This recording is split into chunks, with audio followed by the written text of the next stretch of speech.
Good morning everyone. This is Varsha Pathare. Welcome to Raghuvansh Convent School.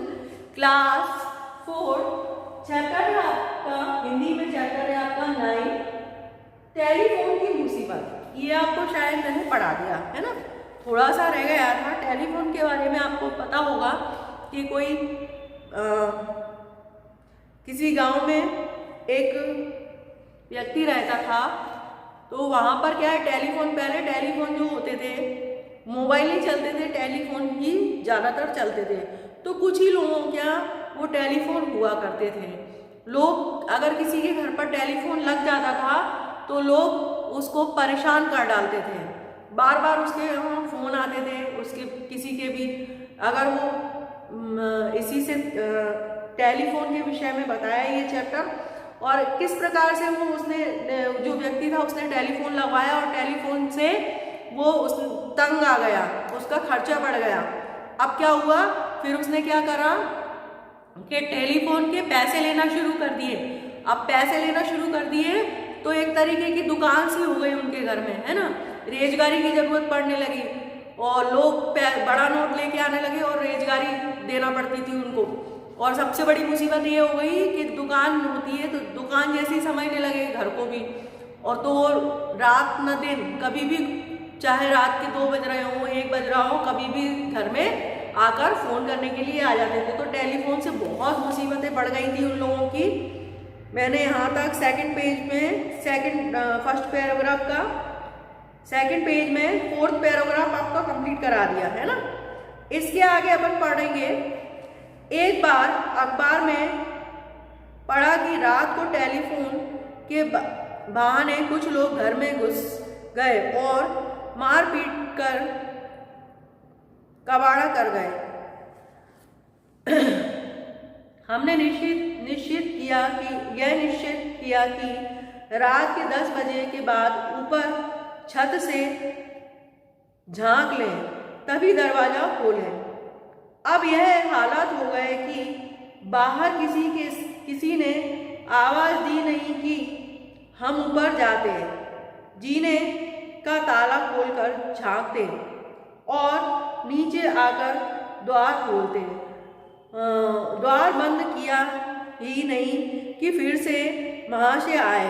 हम फिर ऊपर गए, नीचे का ताला खोला, झांका और नीचे आकर द्वार खोला। द्वार बंद किया ही कि पुनः किसी ने आवाज़ दे दी।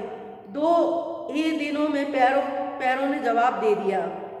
जब यही डर लगा रहता कि किसी न किसी दिन हमारे यहाँ भी टेलीफोन के बहाने लोग आएंगे और मार पीट कर घर का कबाड़ा कर जाएंगे। मतलब क्या हुआ, अगर ऐसा सोचा तो इसमें भी उनका घाटा हुआ, उनके पैर ही दर्द होने लगे। फोन ड्राइंग रूम में था, लोग आते और टेलीफोन करके चले जाते। एक बार कोई महाशय आए और टेलीफोन करने के बाद टेलीफोन उठाकर ले गए।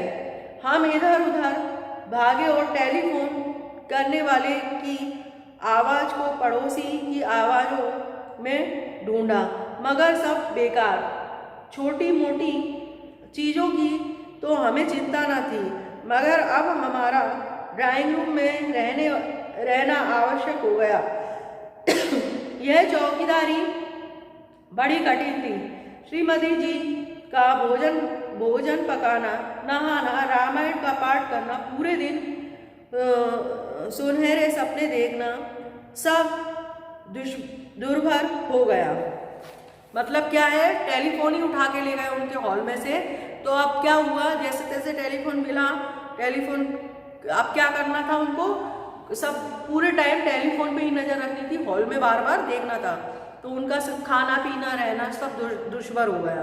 कई तरह के फ़ोन आते हैं। एक फ़ोन आया, आपको कष्ट होगा मगर क्या किया जाए, मजबूरी है। सराय रहमान में पुल के पास फलां का मकान पर अमुक साहब आज ही पहुँचे होंगे। उनके पिताजी का देहांत हो गया है, कृपया सूचना दे दें, बिना उसके क्रियाक्रम ना होगा।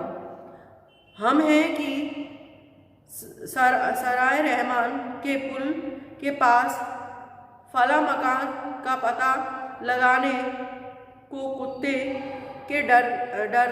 कुत्ते से डरते हुए डाकिए की तरह चक्कर लगा रहे हैं। ऐसे फोन तो रोज आते हैं, दसों आते हैं कि कृपया उन्हें बुला दीजिए।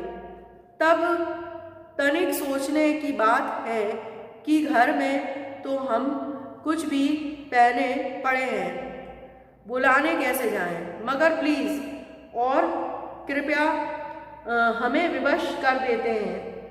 हम कपड़े पहने पड़ोस तक जाएं, उन्हें समाचार दें और आकर पुनः कपड़े उतारें।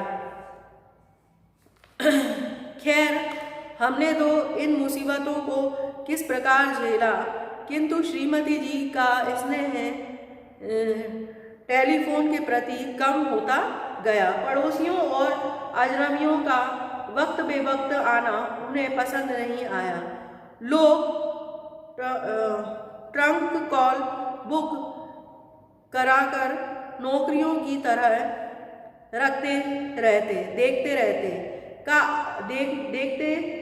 देखते रहने का आदेश दे जाते। कुछ लोग ताला खुलवा कर भी